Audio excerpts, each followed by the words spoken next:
Good morning, Bernsey. Good morning. How you doing? Good. So, we're back on Jim's and his husband's vet. Jim and Ray. Mwah. Love you guys.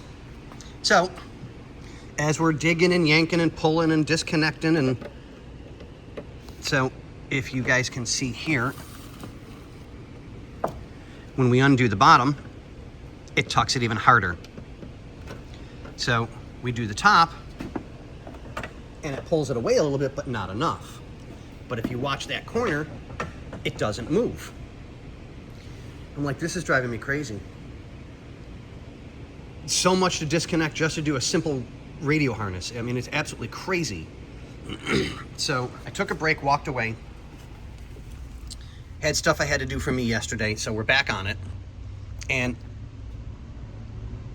I know for a fact that those pop rivets have something to do with it.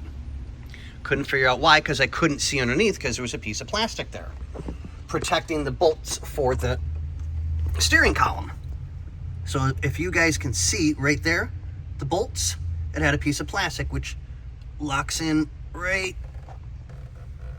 come on, right there. Okay, great, not a problem. Now I can see the bolts. Guess what we see? Come on, come back. The piece that's pop riveted to the plastic bolts in at the steering column. So now that I know what I need to undo, I can finally get the ductwork out and then trace all the wiring. So the fun part's gonna be get it separated, pull the duct out, find out where the one line goes, which I'll show you guys real quick.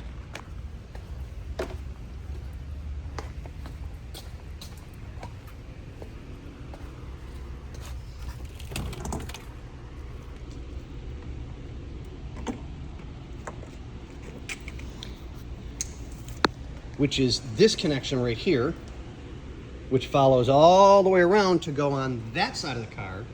So I'll feed everything through the center to get that one connected, then get everything back together again to disassemble this side to put these connectors in.